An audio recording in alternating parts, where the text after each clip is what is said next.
sobre com vocês sobre onde é que eu deixei meu livro? Espera só um minuto.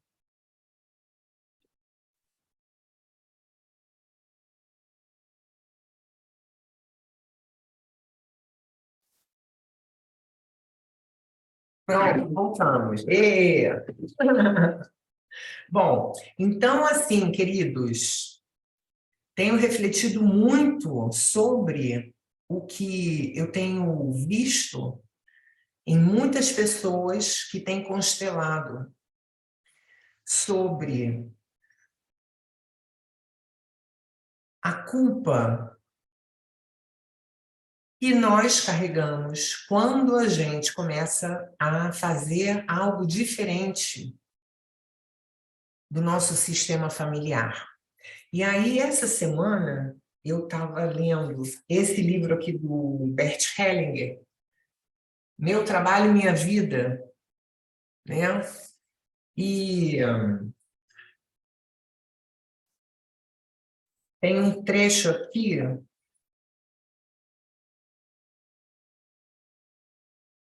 que ele fala, e tem uma frase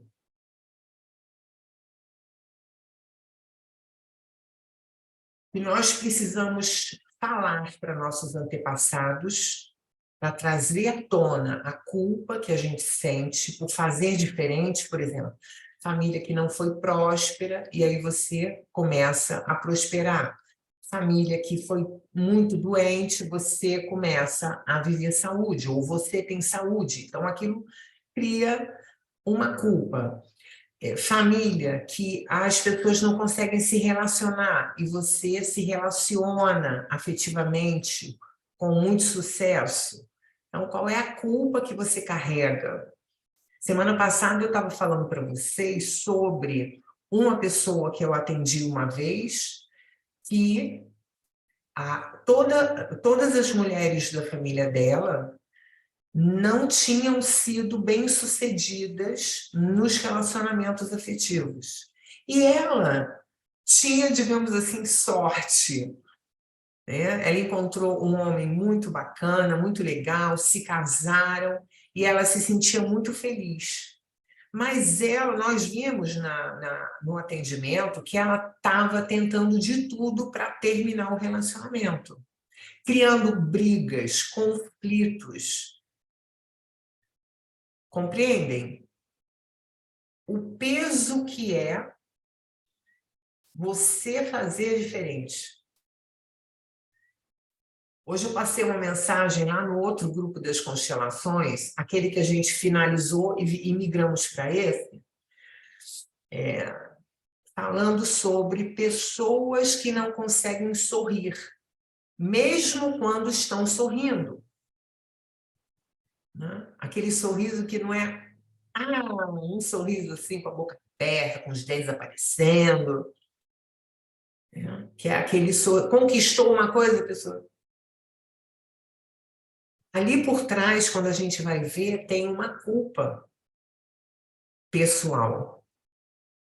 Bia. Eu não estou tão feliz assim. Então, o que torna a pessoa feliz nessa consciência individual é o sentimento de pertencimento. Mas se sentir pertencendo, muitas vezes cria uma inquietação, porque não é mais aquilo que você quer. Você quer prosperar, você quer se relacionar bem, você quer construir outras coisas, você quer fazer diferente. Então, a pessoa fica nesse puxa-empurra o tempo todo. Se eu fico igual à minha família, eu me sinto pertencente, mas eu tenho o tempo todo uma inquietação que eu não estou satisfeita. E eu quero fazer algo diferente. Se eu faço algo diferente, eu olho para trás e começo a sentir solidão, medo e culpa. Porque eu vou me distanciando daquele sentimento de pertencimento ao meu clã. Estão compreendendo? Eu quis trazer hoje para vocês isso aqui, estou gravando para colocar no YouTube depois, porque é uma contribuição para todos nós. Quantas vezes eu fiz isso já? E se a gente não se policiar, a gente continua fazendo. Porque pessoas como nós, que são buscadores, nós estamos sempre querendo algo mais amplo. A gente está sempre querendo fazer a diferença para nós mesmos.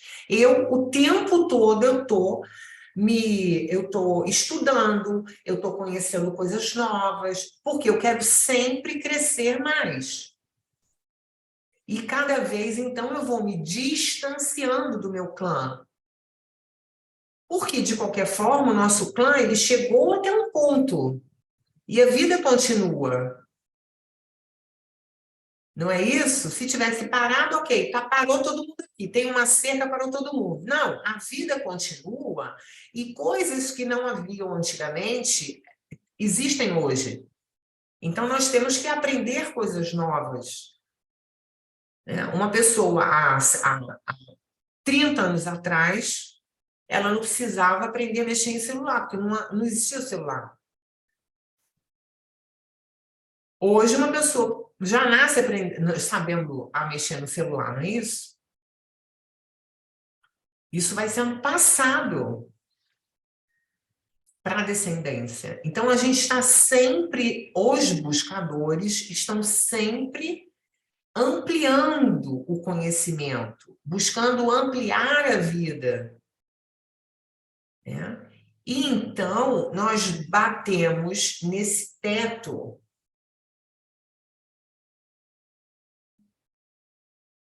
do lugar onde a nossa família conseguiu chegar. E nós queremos ultrapassar. Aí a gente olha para trás. Tem o pai e tem a mãe. Qual é o sentimento que é gerado em nós? Muitas pessoas têm pena de deixá-los. Então, o que isso promove na nossa vida? O que essa consciência pesada promove na nossa vida? Promove uma autossabotagem. Autossabotagem. Então, a gente está falando aqui de consciência leve e consciência pesada. Sempre que nós estamos ultrapassando o nosso clã, isso gera uma consciência pesada, apesar da gente, espiritualmente, ter uma consciência leve. Por quê? Espiritualmente eu quero evoluir. Então, eu sei que eu estou fazendo a coisa certa. Estão compreendendo? Então, existe a consciência espiritual, que é algo maior, e a consciência sistêmica familiar. Então, o meu eu quer evoluir, cada vez que eu faço algo mais amplo, ele fica com a consciência leve, eu estou crescendo, eu estou evoluindo, eu estou avançando. Mas o meu eu individual de família se sente com a consciência pesada. Bem, por que eu estou falando isso aqui para vocês? Porque nós, buscadores, precisamos saber e, de certa forma, nos acostumarmos com essa consciência pesada que a gente fica, que é uma sensação de medo, uma sensação de solidão e uma sensação de culpa. Quando nós estamos fazendo coisas diferentes. E se a gente não souber lidar com isso, nós vamos sempre voltar. Nós vamos interromper o nosso caminho. Interromper o nosso caminho. Parar e olhar para trás e voltar.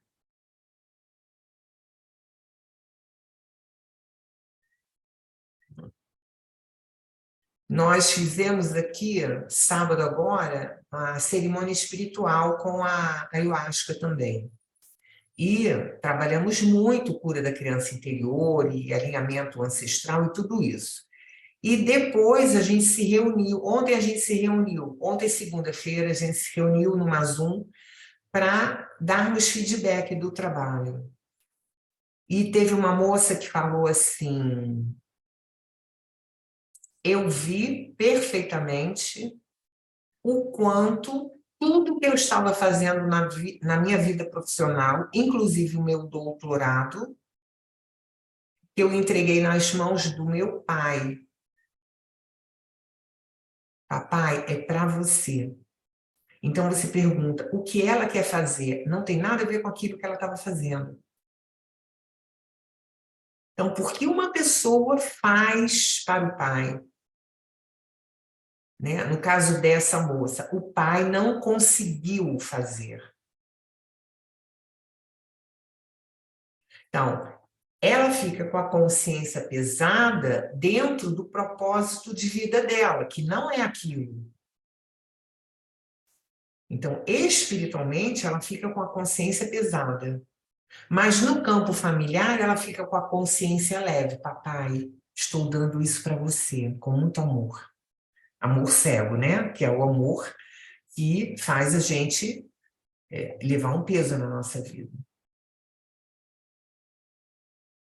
Como que nós fazemos isso com doenças também, com sintomas? Carregar coisas pelos familiares. Então, esse caminho aqui que a gente está trilhando é um caminho que nós temos que estar atentas, atentos.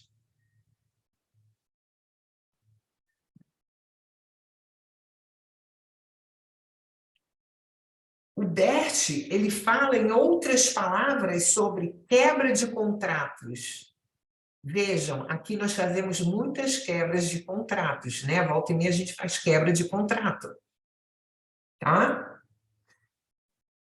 Ele aqui diz assim, uma criança que se sacrifica pelo pai ou pela mãe, que ela diz, antes eu desaparecer do que você, por exemplo, para um pai ou para uma mãe que estão doentes ou à beira da morte.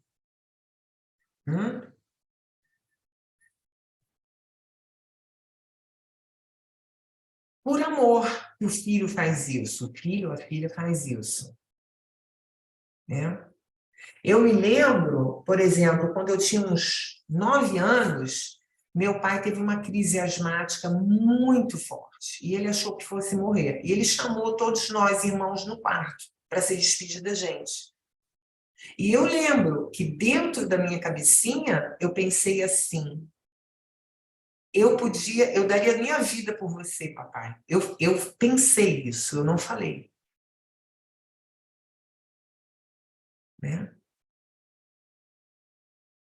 E em que circunstâncias da nossa vida nós nos colocamos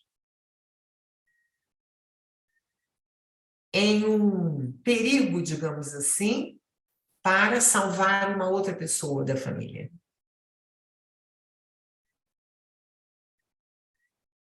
Oferecendo a nossa própria vida.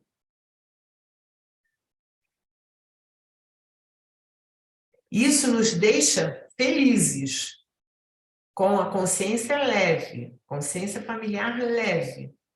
Mas a gente está fazendo algo que é pesado para nós.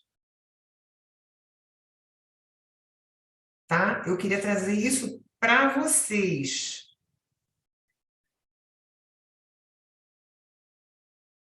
Então, a frase que o Bert traz para essa situação é: querido papai e mamãe, Eu inclino-me perante a sua decisão e o seu destino. Você sempre será o meu pai e a minha mãe, e eu sempre serei o seu filho ou filha. Então, digamos, aconteceu algo, uma doença com o pai e com a mãe. Querido papai e mamãe, eu inclino-me perante o seu destino. Eu sinto muito. Eu te amo. Você sempre será meu pai. Eu sempre serei sua filha. Né? E solta. E caso a gente tenha feito algum acordo, algum pacto, algum contrato, às vezes fazemos até com testemunhas, nós vamos quebrar o contrato. Isso ele chama, o Bert, uma culpa que leva uma expiação. Então, a pessoa vai expiar pela culpa que ela sente a situação da vida do outro.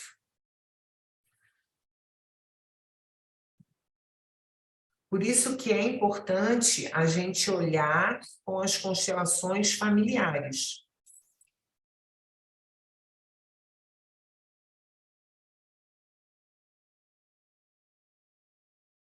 Para o que está acontecendo na nossa vida, conforme a gente faz aqui no grupo. Mas isso não substitui um caminho de autoconhecimento. Entende, meninas? Muitas de vocês estão no círculo de mulheres, né? Círculo de mulheres é um caminho de autoconhecimento, onde a gente trabalha a cura da criança interior. Sábado agora eu vou fazer uma quebra rápida de padrão, quebra de caminhos neuronais, que a gente vai fazendo e criam aquela mesma maneira de perceber uma situação desafiadora. Então, isso é caminho de autoconhecimento, onde a gente vai buscar conhecimento, que gera autoconhecimento, gera consciência, trabalhar a cura da criança interior, trabalhar as nossas dores, os nossos traumas, trabalhar o sagrado feminino, o sagrado masculino, trabalhar a nossa sexualidade. E a constelação é uma outra coisa. Uma coisa é uma coisa, outra coisa é outra coisa. Né? Constelação familiar não é cura da criança interior, mas pode até acontecer de se fazer uma cura da criança interior também dentro da constelação familiar. Se o facilitador conhece. Isso pode acontecer, já aconteceu aqui, vocês já viram. Agora, por exemplo, se uma pessoa está com um trauma tão profundo com relação ao pai ou à mãe, ou aos dois, uma dor tão profunda, e você, na constelação familiar, você quer que essa pessoa faça uma reverência para o pai ou para a mãe, e ela não consegue. Por que não consegue? Porque tem aquele trauma muito profundo. Entendem? Então, essa pessoa precisa fazer um trabalho de cura da criança interior para, então, conseguir fazer a reverência dos pais. Então, não consegue. Então, para cada uma de vocês, para cada um de vocês, que vocês assistem às constelações, que vocês fazem as suas constelações, e vocês ainda se veem presos, se perguntem: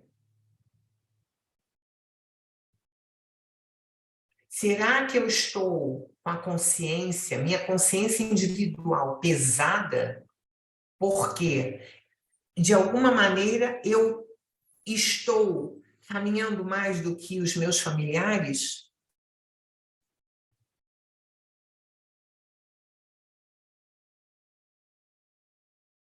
Então, olhar para isso. É muito comum também a gente repetir padrões, padrões corporais da mãe e do pai. O corpo tem a sabedoria dele. E ele repete igualzinho. Né? Essa semana no círculo, uma mulher falou: eu sempre reclamei muito que a minha mãe tem muitos cães e gasta o dinheiro dela todo com os cães, sei o quê. E agora, no trabalho que a gente fez lá, ela tomou consciência que ela estava fazendo a mesma coisa com outra coisa. No caso dela, não eram cães, eram plantas. Ela falou que não tem nem mais onde botar plantas, mas gasta o dinheiro todo com plantas. Lembra que eu falo para vocês? A gente faz a mesma coisa, o mesmo padrão com coisas diferentes. Porque o corpo, ele sabe fazer. E você vai escolher algo. Ah, eu gosto de planta. Mas o movimento vem para você, daquilo que você está excluindo. Então, eu queria compartilhar isso com vocês, para vocês ficarem atentas.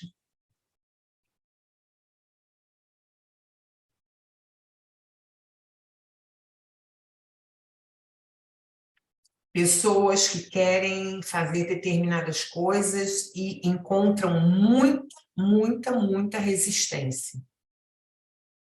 Esse é o teto familiar. Pode ter certeza que é o teto familiar. Né? Você fala assim, eu tenho tudo para fazer isso, mas não estou fazendo por quê? Teto. Teto.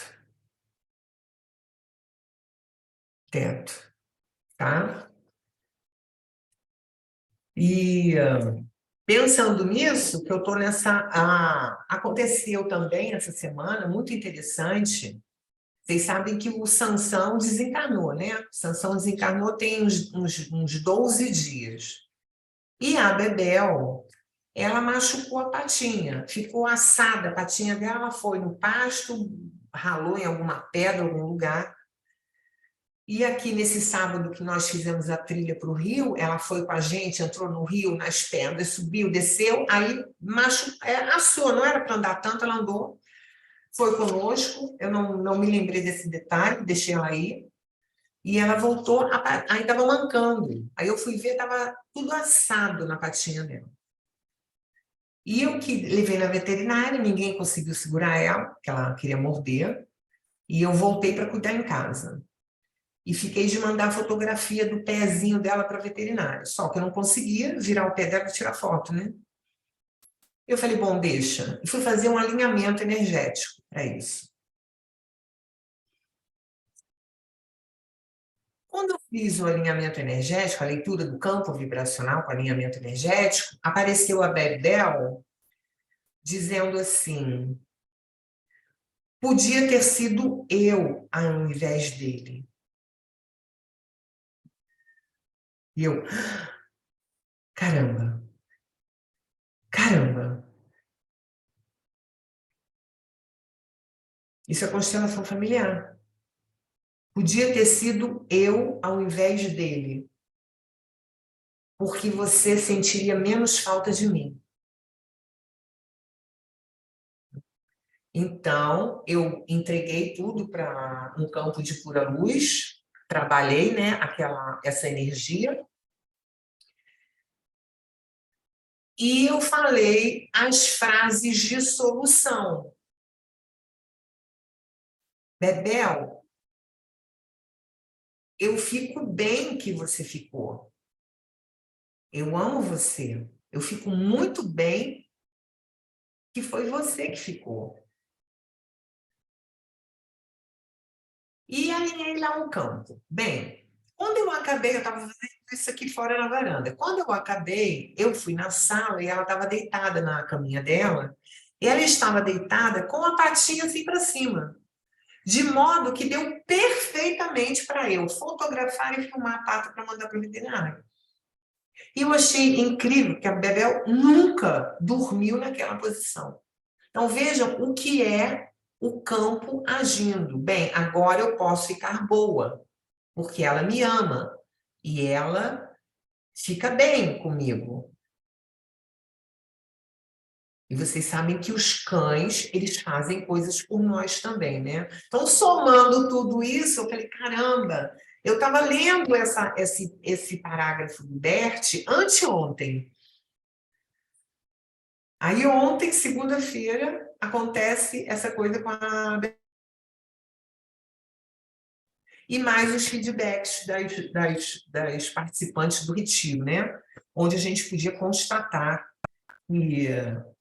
que nós fazemos muitas coisas desse tipo para a nossa família, né? Então, sobre não conseguir sorrir quando a gente começa a alcançar coisas que são muito diferentes. Então, anotei algumas coisas aqui. E a tentativa constante de fracassar. Para finalizar essa nossa conversa de hoje, a tentativa constante de tentar fracassar. Veja, é você que faz de tudo para fracassar. Isso é um programa. Eu sei que estão caindo muitas fichas aí que eu estou vendo, né? A fisiologia de vocês. Você é que faz a tentativa de fracasso. Porque se te soltar, você prospera, você vai para fora, você vai avante no que você quer. Então a gente pode olhar relacionamentos afetivos, vícios,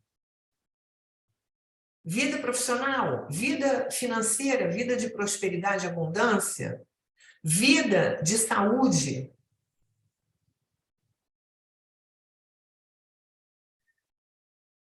Não é incrível, gente? É incrível, né? Então, por que eu quis falar sobre isso com vocês? Volta e meia eu pego um espaçozinho para conversar um pouco, né? Porque a gente tem que ficar muito atento. A gente tem que ficar muito atento. Muito atento. Muito atento. Nesse retiro também, tinha no retiro não, na cerimônia, uma pessoa onde nós conversamos, todos nós conversamos sobre pena de si. Pena de si. A pessoa que tem pena de si. A pessoa que tem pena de si, ela vai criar todas as maneiras para manter a pena de si. Pessoa que tem pena de si, normalmente ela tem pena do pai, ou da mãe, ou dos dois. Então, essa pessoa está maior do que os pais.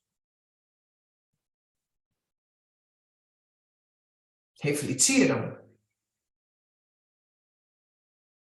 Sabe aquela pessoa que tem pena de tudo, pena de todo mundo? Ela tem pena ou do pai, ou da mãe, ou dos dois. E aí ela cria situações onde ela começa a ficar com pena dela, porque ela sofre tanto só. Por que sofre? Porque ela está muito maior do que os pais. Então a vida começa a bater para a pessoa baixar. Tá? Então a gente tem que ficar muito, muito atento. Como eu falo para vocês, a nossa vida não é para descansar. A gente não veio aqui para descansar. A gente veio aqui para se autoconhecer, para despertar, para iluminar. Para despertar, para iluminar. E a maneira que eu trabalho nas memórias é como se fosse uma teia de aranha que tem um núcleo e sai aquela teia. E existem teias sobrepostas. Então, tem a teia mais profunda, que é a teia espiritual. Ali tem as recordações das nossas vidas passadas, o nosso karma, os nossos débitos, os nossos créditos.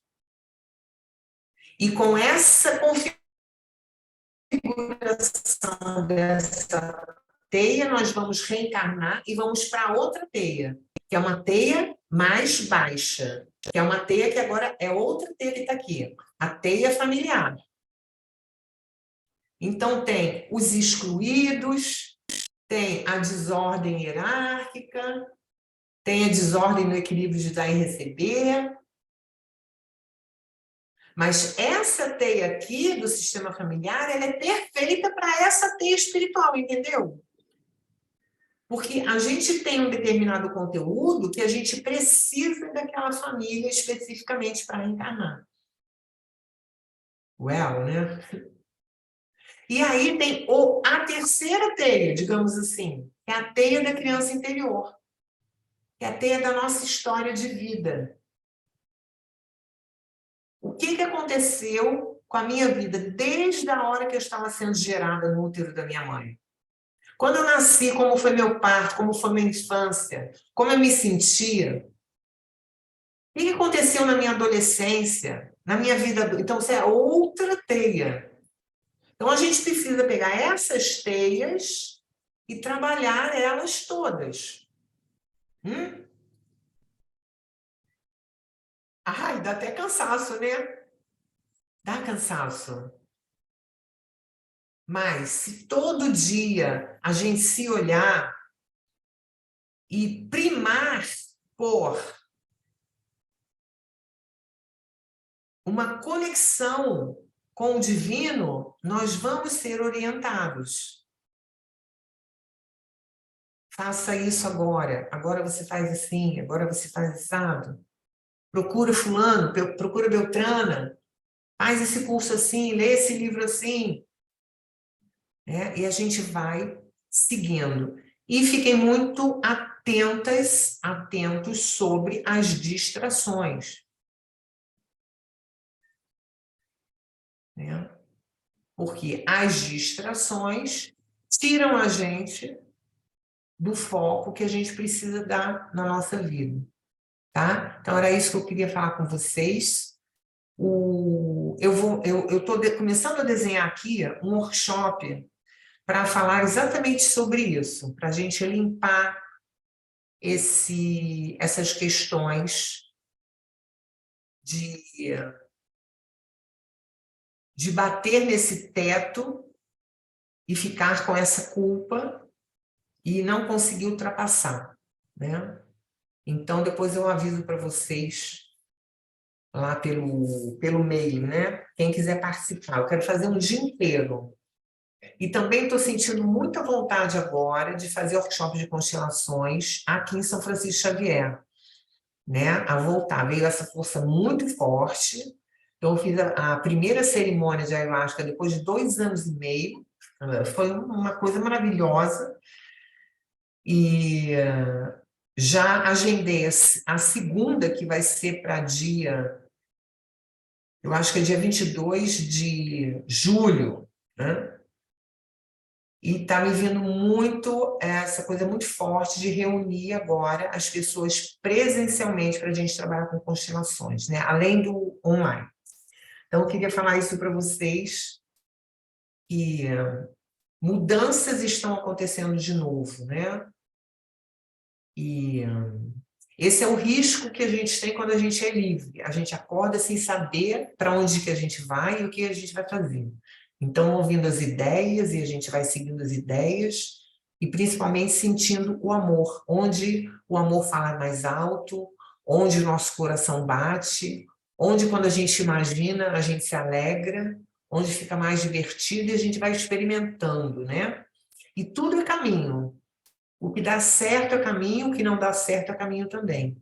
Cada coisa leva a uma outra coisa diferente. Nem tudo que a gente quer, a gente precisa, e nem tudo que a gente precisa, a gente quer. Mas tudo é caminho e tudo é ensinamento. Tá bom, gente? Então, arroba para todo mundo. Vou finalizar aqui e fechar a gravação.